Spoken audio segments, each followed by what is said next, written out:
اللہ تبارک و تعالیٰ نے کچھ انسانوں کو مالدار بنایا ہے اور کچھ کو اللہ تعالیٰ نے غریب، فقیر اور مسکین بنایا۔ اللہ تعالیٰ کی یہ تقسیم اس کی حکمت پر مبنی ہے۔ اب مالک کریم نے یہ فیصلہ فرمایا کہ وہ جن کو اللہ نے اپنے فضل سے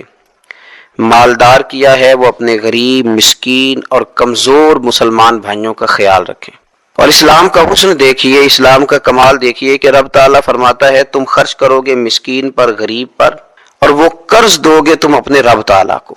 خرچ اس پر کرو گے اور قرض اپنے رب تعالیٰ کو دو گے۔ ارشاد فرمایا من ذا الذی، کون ہے وہ جو اپنے رب کو اچھا قرض دے، جو اپنے رب کو اچھا قرض دے، قرض حسنہ دے، فیضاعفہ لہ، اور پھر اللہ تبارک و تعالیٰ اسے دونا کر کے واپس کرے گا۔ اللہ اس کے لیے وہ قرض جب واپس کرے گا تو رب دونا دے گا، ڈبل عطا فرمائے گا، اور وَلَهُ اجر کریم، اور ان کے لیے جو ثواب ہے وہ عزت والا ہے۔ صدر الفاضل سید نعیم الدین صاحب مراد آبادی رحمۃ اللہ علیہ فرماتے ہیں کہ یہ دیکھو کریم کا کرم کہ خود اپنے بندے کو مال عطا فرما رہا ہے، پھر خود ہی فرما رہا ہے کہ تو مجھے قرض دے، اور یہ عین انسان کے مزاج اور فطرت کے مطابق بات کی کہ تم مجھے قرض دو۔ جب کوئی انسان کسی کو ویسے کوئی چیز دیتا ہے تو اس کا خیال ہوتا ہے شاید واپس ملے نہ ملے، لیکن جب قرض دیتا ہے تو اس کا خیال یہ ہوتا ہے کہ یہ ضرور مجھے واپس ملے گی۔ تو فرمایا چونکہ تمہارے مزاج ہیں، تمہاری طبیعت ہے، تمہاری فطرت ہے، تم سمجھتے ہو کہ قرض ہمیں ضرور واپس ملے گا، لہذا تمہارا رب تمہیں کہہ رہا ہے کہ تم مجھے قرض حسنہ دے دو، اپنے غریب بھائیوں پر، مسکینوں پر، کمزوروں پر خرچ کرو اور اپنے رب کو قرض حسنہ دے دو، رب تمہیں ڈبل کر کے واپس عطا کرے گا، اور جو اجر دے گا وہ عزت والا دے گا، جو تمہیں ثواب عطا فرمائے گا وہ اکرام والا اللہ تمہیں ثواب عطا کرے گا۔ نبی پاک صلی اللہ تعالی علیہ وسلم نے انفاق کی تعریف کی، اللہ کے راستے میں خرچ کرنے کی۔ جب تک امراء مالدار لوگ خرچ نہیں کریں گے غرباء پر، مساکین پر، طلباء پر، فلاحی کاموں میں، دینی کاموں میں، جب تک وہ خرچ نہیں کریں گے تب تک معاملہ آگے نہیں بڑھے گا، تب تک وہ سارے منصوبہ جات جس سے کہ غریب کا بھلا ہونا تھا، جس سے دین کو مضبوط ہونا تھا، جس سے دین کی اشاعت ہونی تھی، وہ سارے منصوبے آگے نہیں بڑھیں گے۔ اس لیے نبی کریم صلی اللہ تعالی علیہ وآلہ وسلم نے ارشاد فرمایا کہ تم خرچ کرو تاکہ تم پر خرچ کیا جائے، تم اللہ کے راستے میں دو تاکہ رب تمہیں دے، دو اس کے راستے میں وہ تمہیں عطا کرے اپنے فضل و کرم کے ساتھ۔ اللہ تبارک و تعالیٰ کے راستے میں جب خرچ کیا جاتا ہے تو رب راضی ہوتا ہے، پھر بندے کو اور زیادہ عطا کرتا ہے۔ اور فردن فردن غریب کو امیر کے ساتھ جوڑا، امیروں سے کہا کہ غرباء کا حصہ نکالو، سال کے بعد زکوٰۃ کا حکم دیا، ہر وہ شخص جو صاحب نصاب ہے وہ سال کے بعد زکوٰۃ ادا کرے۔ رمضان المبارک آیا تو صدقہ فطر کو رکھا گیا تاکہ جو غرباء ہیں، مساکین ہیں،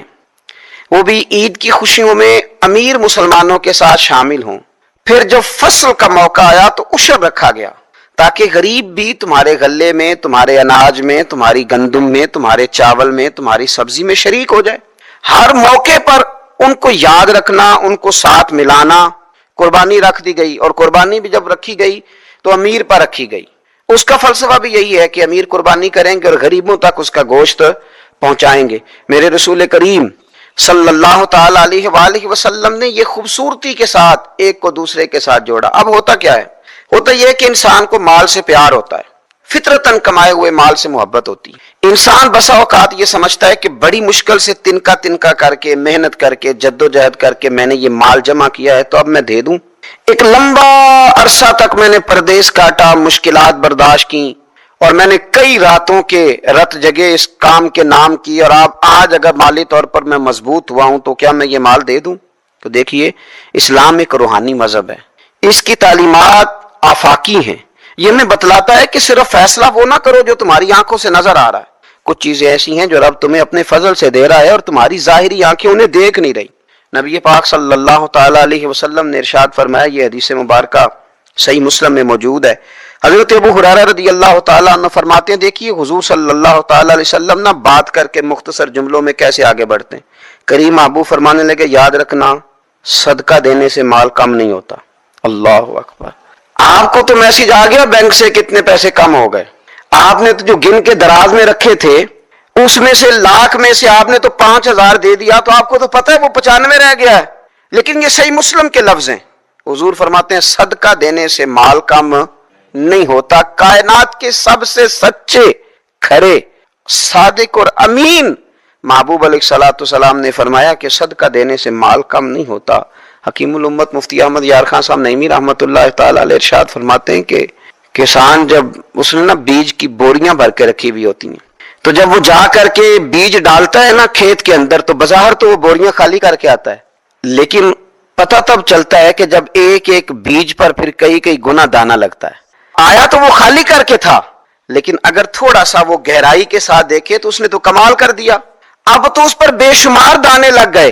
تو حضور علیہ الصلوۃ والسلام نے فرمایا صدقہ دینے سے مال کم نہیں ہوتا، اور فرمایا معاف کرنے کی وجہ سے اللہ بندے کی عزت میں اضافہ کر دیتا ہے، اور فرمایا جو اللہ کی رضا کی خاطر جھک جائے اللہ اسے عزت عطا کر دیتا ہے۔ صدقہ دینے سے مال کم نہیں ہوتا۔ تو اپنی طبیعت کے اندر اگر شوق پیدا کر لیا جائے راہ خدا میں خرچ کرنے کا، ذوق بنا لیا جائے، ہمارا یہ ذہن بن جاتا ہے کہ یہ بھی میرے پیسے، یہ بھی میرے پیسے، وہ کونے میں میری جائیداد، یہ میرا مکان، وہ میرا بینک بیلنس، یہ میرے جانور، یہ میرا مال تجارت، یہ میرے کھیت کھلیان۔ میرے محبوب نے فرمایا تیرے تین ہی مال ہیں، ایک تو نے کھا لیا، ایک تو نے پہن لیا، ایک تو نے راہ خدا میں خرچ کر لیا، باقی تو وارثوں کا ہے۔ وارثوں کے مال کے بارے میں اس قدر زیادہ توجہ رکھنا، اس قدر زیادہ ذہن بنا کے رکھنا، تو اللہ تبارک و تعالیٰ کی راہ میں خرچ کرنے کا جو شوق ہے، حضور صلی اللہ علیہ وسلم نہ اس کی نصیحت کرتے۔ نبی پاک صلی اللہ تعالی علیہ وسلم کے سامنے نا حضرت اسماء بنت ابی بکر صدیق خرچ کر رہی تھی، اللہ کے راستے میں دے رہی تھی، تو سرور کائنات صلی اللہ تعالی علیہ وسلم نے فرمایا اسماء خرچ کرو پر گنا نہ کرو،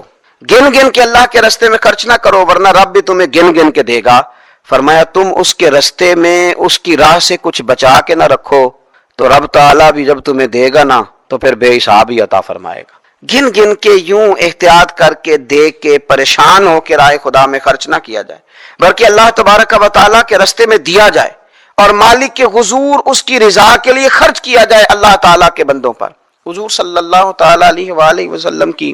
جو عادات جن کی وجہ سے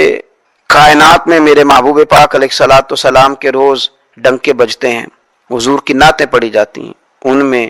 حضور علیہ السلام کی ان خوبصورت عادات میں سے ایک عادت ہے حضور کا سخی ہونا، کریم ہونا۔ لب واں ہیں، آنکھیں بند ہیں، پھیلی ہیں جھولیاں، کتنے مزے کی بھیک تیرے پاک در کی ہے۔ نبی پاک صلی اللہ تعالی علیہ وآلہ وسلم ارشاد فرماتے ہیں، حضور کا شوق دیکھیے خیرات کرنے کے تعلق سے۔ ہمارے ہاں یہ ہوتا ہے کہ بعض اوقات جیسے جیسے پیسہ بڑھتا جاتا ہے ویسے ویسے لوگوں کے اندر بخل آتا ہے، کنجوسی آتی ہے۔ بعض لوگ اللہ ماشاءاللہ وہ خیرات کرنے کی طرف اس طرح توجہ نہیں کرتے جس طرح کہ ان کا منصب انہیں حکم دیتا ہے یا ان کا منصب انہیں اس طرف قائل کرتا ہے۔ رسول کائنات صلی اللہ تعالی علیہ وآلہ وسلم ارشاد فرماتے ہیں، بخاری مسلم میں موجود ہے، فرمایا اگر میرے پاس احد پہاڑ کے برابر سونا ہو، کلومیٹروں پہ پھیلا ہوا احد پہاڑ، اس کی چوڑائی ہے، اس کی لمبائی ہے، اس کی اونچائی ہے، یعنی پہاڑ کی بات ہو رہی، جن لوگوں نے زیارت کی ہے وہ جانتے ہیں کہ اتنا بڑا پہاڑ۔ حضور فرماتے ہیں میرے غلاموں سنو، اگر میرے پاس احد پہاڑ کے برابر بھی سونا ہو تو فرمایا میرا دل چاہتا ہے کہ 3 راتیں گزرنے سے پہلے سارا اللہ کے راستے میں خرچ کر دوں، سوائے اس کے کہ جو میں نے قرض دینا ہو، قرض کے لیے بچاؤں گا، باقی میں سب اللہ تبارک و تعالیٰ کے راستے میں خرچ کر دوں گا، 3 راتوں سے زیادہ نہیں گزریں گی، خرچ کر دوں گا۔ یہ شوق ہے نبی پاک صلی اللہ علیہ وسلم کا سخاوت کے ساتھ، حضور پسند کرتے سخاوت کرنا۔ نبی پاک صلی اللہ تعالی علیہ وآلہ وسلم نے اپنے دست مبارک سے ہمیشہ لوگوں کو عطا کیا۔ حضور صلی اللہ تعالی علیہ وسلم خرچ کرنے کی ترغیب دیتے، لوگوں کو رغبت دلاتے۔ ہمارے ہاں پہلی تو بات یہ ہے کہ خرچ کرنے کا ماحول نہیں بنتا، اور اگر بعض لوگ خرچ کرتے ہیں تو بے دلی کے ساتھ خرچ کرتے ہیں۔ اللہ تبارک و تعالیٰ کے راستے میں جب آپ کو دینا ہے، جب آپ کو مالک کے راستے میں دینا ہے تو پھر آپ کو بندہ تھوڑی دیکھنا ہے، پھر تو اللہ کی رضا دیکھنی ہے۔ تو خرچ تو کرتے ہیں لیکن وہ خوش دلی، وہ ذوق، وہ شوق، وہ خوبصورتی ان کی طبیعت میں نہیں ہوتی جو ہونی چاہیے۔ اللہ کے راستے میں خرچ کریں تو اللہ کی رضا کو پیش نظر رکھ کے خرچ کریں۔ پھر خرچ کیا جاتا ہے، صدقہ دیا جاتا ہے، لیکن کب بندہ بیمار ہو گیا، جب تندرست تھا، لاکھوں روپے پڑے تھے، صدقہ کرنے کا خیال نہیں آیا، ہزاروں موجود تھے، اس کے دل کی توجہ اس جانب نہیں ہوئی، آج بیمار پڑا ہے، کمزوری آ گئی ہے، قریب المرگ ہو گیا ہے، اب اس کا خیال آتا ہے کہ میں کچھ اللہ کے راستے میں دوں، ایک بکرا لو بھی ذرا ذبح کر دو، ذرا تھوڑا صدقہ دے دو۔ کس بات پر؟ کہ میں بیمار ہو گیا ہوں، کس بات پر؟ کہ میں کمزور ہو گیا ہوں۔ اگر آپ صحت کے عالم میں صدقہ کرتے اللہ کو راضی کرنے کے لیے، تو وہ کیا خوب تھا، وہ ہمارے ایک بزرگ ہیں تو فرمایا کرتے ہیں کہ میں نے جب خرچ کرنا شروع کیا تو میرے ذہن میں ایک بات آئی، اس نے مجھے ابھارا کہ میں اللہ کے راستے میں زیادہ خرچ کروں۔ میرے ذہن میں یہ بات آئی کہ یار جتنا میں اپنے والدین کی طرف سے خرچ کر رہا ہوں نا، میری اولاد بھی میرے بعد اتنا ہی خرچ کرے گی، تو کیوں نہ ایسا ہو کہ ان کے حقوق پورے ادا کر کے، ان کی آسانیوں کا خیال کر کے، جو اللہ تعالیٰ نے مجھے اپنے فضل سے زیادہ دیا ہے اس میں سے میں اللہ کے راستے میں خرچ کروں۔ تو اس شوق کے ساتھ میں نے خرچ کرنا شروع کیا۔ نبی پاک صلی اللہ تعالیٰ علیہ وآلہ وسلم ارشاد فرماتے ہیں کہ کسی بندے کا اپنی زندگی میں 1 درہم خرچ کرنا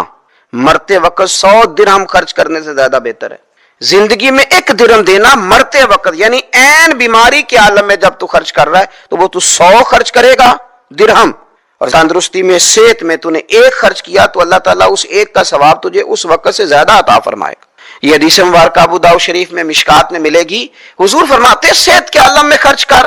بجائے اس کے کہ تیری طرف سے کچھ صدقہ دینے جائے تو خود صدقہ دینے جا، اپنے ہاتھوں سے دے اور شوق بنا کے دے اور توجہ کر کے دے، اور تیری طبیعت لگی ہوئی ہو اور تو خود اپنے کندھے پہ رکھ کے جائے، غریبوں کے گھر میں پہنچا کے آئے، اور تو تیرا دل کرے کہ اگر میرے گھر کے اندر گندم موجود ہے پھر کوئی بھوکا نہ سوئے، اگر میرے پاس طاقت موجود ہے کسی کو کپڑا پہنانے کی تو پھر کوئی غریب سردی میں ٹھٹھرتا نہ سوئے، اگر میرے پاس طاقت موجود ہے مکانات بنانے کی، پھر مالک کریم کا کوئی بندہ جس کو میرے رب نے پیدا کیا، اس کی قدرت کا جو شاہکار ہے رسول پاک علیہ السلام کا، کوئی غلام بغیر چھت کے نہ سوئے۔ ایک مسلمان کا جس طرح اللہ تبارک و تعالیٰ کے ساتھ ایک گہرا، مضبوط اور سب سے مستحکم رشتہ ہوتا ہے، اور جس طرح اس کا سب سے مضبوط اور مستحکم رشتہ نبی کریم صلی اللہ تعالیٰ علیہ وسلم کی عالی مرتبت بارگاہ کے ساتھ ہوتا ہے، ان مضبوط رشتوں کے ساتھ ساتھ پھر انسان کے تعلقات معاشرے کے ساتھ ہوتے ہیں، کنبے کے ساتھ ہوتے ہیں، پڑوسیوں کے ساتھ ہوتے ہیں، دوستوں کے ساتھ ہوتے ہیں، استاد شاگرد کا آپس میں رشتہ ہے، پیر مرید کا آپس میں رشتہ ہے، بھائی کا بھائی سے تعلق، ان سارے رشتوں کے ساتھ ساتھ انسان کا ایک رشتہ اپنے آپ کے ساتھ بھی، انسان کا اپنے نفس کے ساتھ، اپنی ذات کے ساتھ بھی۔ نبی کریم صلی اللہ تعالیٰ علیہ وسلم نے ایک لفظ کہہ کے نا کہ تم پر تمہاری ذات کا بھی حق ہے، تم پر تمہارے نفس کا بھی حق ہے، تو ہم پر ہمارے حقوق بھی نبی کریم نے مقرر فرما دیے۔ جناب عبداللہ ابن عمر خود فرماتے ہیں کہ سرکار نے مجھ سے پوچھا کہ عبداللہ یہ بات ٹھیک ہے کہ تم ہر روز ہی نفلی روزہ رکھتے ہو اور ہر رات ہی نفلی عبادت کرتے ہو؟ تو میں نے عرض کیا یا رسول اللہ صلی اللہ تعالیٰ علیہ وسلم ایسا ہی ہے۔ اللہ کے پیارے حبیب علیہ الصلوۃ والسلام نے فرمایا ایسا نہ کرو۔ وہ نفلی روزہ رکھتے تھے، ہر روز ہر رات نفلی عبادت کرتے، تو محبوب نے ان سے تصدیق کرانے کے بعد فرمایا ایسا نہ کرو، کبھی روزہ رکھا کرو، کبھی افطار کیا کرو، اور فرمایا کبھی نماز پڑھا کرو، کبھی سو جایا۔ کیوں؟ اس لیے کہ حضور فرمانے لگے تمہارے جسم کا بھی تم پر حق ہے، تمہاری آنکھ کا بھی تم پر حق ہے کہ اسے نیند آتی ہے، تمہاری بیوی کا بھی تم پر حق ہے، اور فرمایا تم سے جو ملاقات کرنے کے لیے آتا ہے اس کا بھی تم پر حق ہے۔ تو یہ لفظ کہہ کے کہ تمہارے اپنے اوپر بھی حقوق ہیں، تمہاری ذات کے بھی تم پر حق ہیں۔ بعض لوگ تصوف اور طریقت کے نام پر بہت مشکل باتیں کرتے ہیں اور بہت مشکل باتیں سناتے ہیں، اور بعض لوگ پھر ان باتوں کا بڑا سخت اور مشکل معنی بھی لیتے ہیں کہ بڑی شدید جد و جہد کرنی چاہیے، ہمیشہ راستہ وہی اختیار کرنا چاہیے جو مشقت والا ہو، ہمیشہ وہی کام کرنے چاہیے جن کے اندر زیادہ دشواری ہو۔ ٹھیک ہے، بعض اوقات مشقت والے کام، مجاہدے والے کام انسان کی نفس کی تربیت کے لیے بڑے اچھے ہوتے ہیں، لیکن ایسی مشقتیں، ایسے مجاہدے جو انسان کو اتنا کمزور کر دیں کہ وہ ضرورت کے جو حقوق ہے وہ بھی پورے کرنے کے قابل نہ رہے، اس کی صحت پر ہی اثر انداز ہو جائیں، وہ آنے جانے والوں سے ملنے کے قابل ہی نہ رہے، وہ دیگر اس کے ذمے جو اس کے خاندان کے، قبیلے کے بال بچوں کے حقوق ہیں وہ ادا ہی نہ کر سکے، تو اسلام اس کی بھی اجازت نہیں دیتا۔ خود ساختہ تصوف اور خود ساختہ طریقت کا جو مفہوم لوگوں نے بنا لیا ہے وہ مفہوم بھی درست نہیں ہے۔ ہمارے بزرگ تھے شیخ المشائخ اور استاذ الاساتذہ حضرت شیخ محمد تحسین رضا خان صاحب بریلوی رحمۃ اللہ تعالیٰ علیہ، 50 سال کے لگ بھگ انہوں نے درس حدیث دیا ہے۔ تو میں ان پر ایک مضمون لکھ رہا تھا، میں نے ان سے عرض کی حضور آپ تہجد پڑھتے ہیں؟ فرمانے لگے نہیں، میں عشاء جماعت سے پڑھتا ہوں، اس کو بھی سالوں بیت گئے، اور میں فجر جماعت سے پڑھتا ہوں، یہ بھی میری زندگی کا معمول، لیکن میں سحری کے وقت اس لیے نہیں اٹھ پاتا کہ مجھے صبح 8 بجے بیٹھ کر بچوں کو درس حدیث پڑھانا ہوتا ہے، عشاء کے بعد مجھے مطالعہ کرنا ہوتا ہے، تو میں سمجھتا ہوں یہ بھی میرے لیے نفل عبادت ہے، لہٰذا میں رات کو بھی کتاب و سنت دیکھتا ہوں اور سارا دن بھی کتاب و سنت پڑھاتا ہوں، امید ہے میرا رب مجھے تہجد کا اجر بھی عطا کرے۔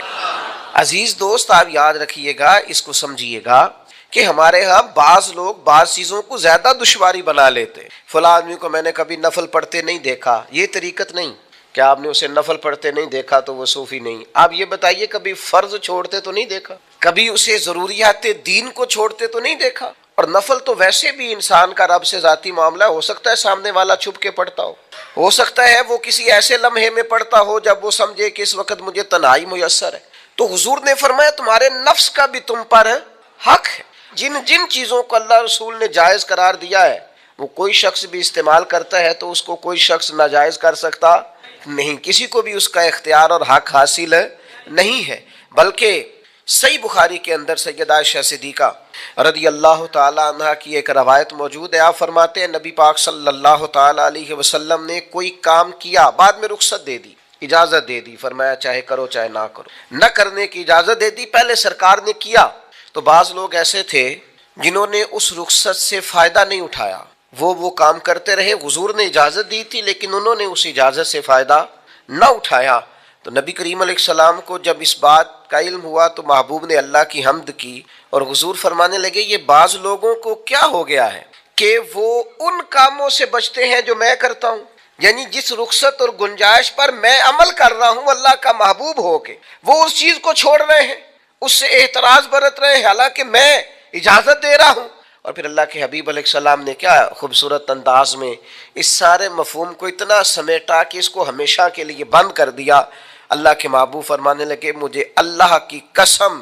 میں تم سب سے زیادہ رب کو جانتا ہوں اور میں تم سب سے زیادہ اللہ سے ڈرتا ہوں۔ تو جب میں کسی گنجائش پہ عمل کر رہا ہوں، جب میں کسی ضرورت پر عمل کر رہا ہوں، تو یہاں ایک دوست تشریف لائے ہمارے پاس تو وہ ہمیں مشورہ دینے لگے کہ آپ کے ہاں بچوں کو چھٹی ہوتی ہے تو وہ تقریباً 1.5 دن بنتا ہے، ظہر کی نماز کے بعد ہفتے کو وہ چلے جاتے ہیں اور اتوار کا سارا دن وہ چھٹی میں رہتے ہیں، تو یہ 1.5 دن پورا ان کا ضائع ہوتا ہے۔ تو یہ تو معاملہ ٹھیک نہیں ہے، اس طرح تو ایسا ہے نا کہ مدارس دینیہ میں کیا کام ہے چھٹی؟ تو میں نے ان سے کہا ہو سکتا ہے مدرسے کے طالب علموں کو بھی نیند آتی ہو سکتا ہے ان کا بھی کبھی کسی گراؤنڈ میں جا کے کھیلنے کو جی چاہتا ہو سکتا ہے یہ بھی اسی طرح کے لوگ ہوں جس طرح کے عام بچے ہوتے ہیں، ہو سکتا ہے وہ ساری خواہشات ان کے اندر بھی پائی جاتی ہیں جو باقی لوگوں کے اندر پائی جاتی ہیں۔ آپ وہ پابندیاں کیوں لگاتے ہیں جو پابندی اللہ رسول نے نہیں لگا؟ جس چیز کو شریعت نے بین نہیں کیا ہم کون ہوتے ہیں اس کو بین کرنے والے؟ سمجھیں؟ ہاں ایک بات ضرور ہے، ہم اپنے وجود کے مالک نہیں ہیں، اس کا مالک اللہ ہے، وہ خالق ہے ہم مخلوق ہیں، وہ معبود ہے ہم اس کے عابد ہیں، وہ ہمارا مالک ہے۔ ہمیں اپنے نفس کو اپنے وجود کو اس کی فرما برداری میں رکھنا۔ نفس کے حق کا یہ مطلب نہیں ہے کہ خواہش نفس میں اگر کوئی ناجائز چیز پیدا ہوتی ہے تو اس کی تکمیل کے لیے بھی ہم دوڑ پڑیں گے، اس کی شریعت کے اندر اجازت نہیں ہے۔ اجازت اس بات کی ہے کہ جن چیزوں کو شریعت نے جائز قرار دیا ہے آپ اگر ان کا حصول چاہتے ہیں، آسانی چاہتے ہیں تو آپ ضرور ان کو اختیار کریں، کوئی منع والی بات نہیں ہے۔ میں نے کہا بعض لوگ نا بعض چیزوں پر شدت کرتے ہیں، یعنی نبی کریم علیہ السلام کے صاحبزادہ گرامی حضرت ابراہیم علیہ السلام کا وصال ہو گیا تو نبی کریم کی آنکھوں میں آنسو آئے تو ایک شخص نے حضور سے کہا یا رسول اللہ آپ بھی آپ تو صبر کا درس دیتے، تو نبی کریم نے فرمایا یہ جو آنسو نکل آئے ہیں نا یہ بیٹے کی محبت کی علامت، باقی فرمایا میرے دل اور زبان پر وہی ہے جس سے میرا رب راضی ہوتا ہے، میں اللہ سے کوئی شکوہ نہیں کر رہا، اس کی تقدیر پر راضی ہوں، لیکن یہ کہ جو انسان پر اللہ تعالیٰ نے کچھ فطری محبت رکھی آپ اس کو بھی قبول نہیں کرتے بعض لوگ، تو کچھ لوگ بعض لوگوں پر زیادہ شدت کرتے ہیں، بعض لوگ بعض چیزوں کے معاملے میں زیادہ شدت کا۔ حضرت عمر کو نبی پاک نے کچھ نذرانہ دینا چاہا، ہدیہ دینا چاہا، ایک ہے آپ کسی سے مانگتے ہیں، ایک ہے کوئی آپ کو دیتا ہے، ان دونوں باتوں میں وہ جو تحفہ لینا دینا ہے اسے تو حضور نے فرمایا محبت بڑھتی ہے۔ تو حضرت یہ صحیح بخاری میں موجود ہے، نبی کریم نے کچھ دیا تو حضرت عمر عرض کرنے لگے نہیں یا رسول اللہ ضرورت نہیں، تو محبوب نے فرمایا جو بن مانگے ملے وہ تو اللہ کی طرف سے ہے،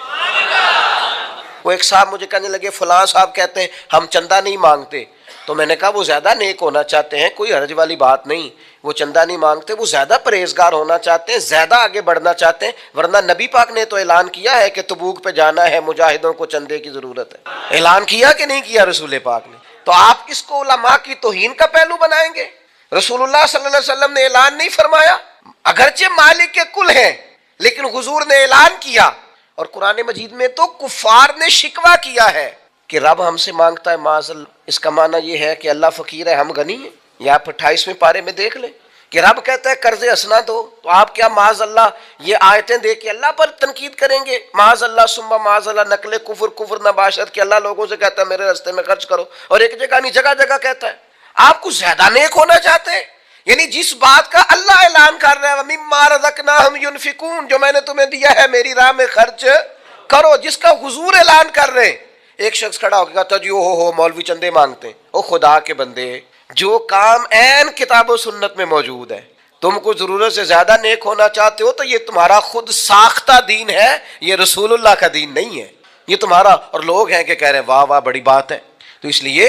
ہمارے وجود کا بھی ہم پر حق ہے۔ چند ایک نفس کے حقوق آج بیان کرنے۔ سب سے پہلا ہمارے نفس کا ہم پر حق یہ ہے کہ ہم اپنے آپ کو پہچانیں، اپنی صلاحیتوں کو پہچانیں، اپنے اوپر غور کریں۔ قرآن مجید نے ارشاد فرمایا کہ بل الانسان علی نفسہ بصیرہ، فرمایا بلکہ انسان خود اپنے اوپر گواہ ہے، اسے اپنا پتہ ہے، بہانے بنائے تو بات الگ ہے، یہ خود پر گواہ ہے، اسے خبر ہے۔ انسان عالم اصغر ہے، ہم نہ اپنے آپ کو پہچانتے نہیں، ہمیں اپنی خوبیوں کا پتہ نہیں ہوتا۔ یہ جو ہم استاذ کے پاس جاتے ہیں نا، یہ جو ہم مرشد کے پاس جاتے ہیں نا، وہ ہمیں نکھار کے نا تو وہ ہماری خوبیاں ہماری آنکھوں کے سامنے کر دیتے ہیں کہ یہ تمہارے اندر صلاحیت، وہ تراش کے نا پتھر کو تو اسے ہیرا بنا دیتے، وہ نکموں کو کام کا بنا دیتے۔ وہ کیا کرتے ہیں کہ وہ ہمیں ہمارے اپنے آپ سے آگاہ کر دیتے، یعنی ہے وہی تیرے زمانے کا امام برحق جو تجھے حاضر و موجود سے بیزار کرے اور موت کی شکل میں دکھلا کے تجھے جلوہ یار زندگی تیرے لیے اور بھی دشوار کرے، وہ جو تیرا جینا اوکھا کر دے نا، مشکل نہیں میں کہتا اگرچہ اردو ہے لیکن مشکل اور اوکھا، یہ اوکھا ذرا زیادہ وزنی، جو جینا اوکھا کر دے وہ درویش ہوتا ہے، جو تیرے لیے مشکل کر دے۔ بھائی اپنے آپ کو پہچانے، اپنے اوپر غور کریں۔ اللہ تعالیٰ نے بنایا ہے اور بنانے والا کہتا لقد خلقنا الانسان فی احسن تقویم، بنانے والا کہتا ہے میں نے تجھے بڑی بہترین ساخت میں، او انسان میں نے تجھے بڑا ہی سونا بنایا۔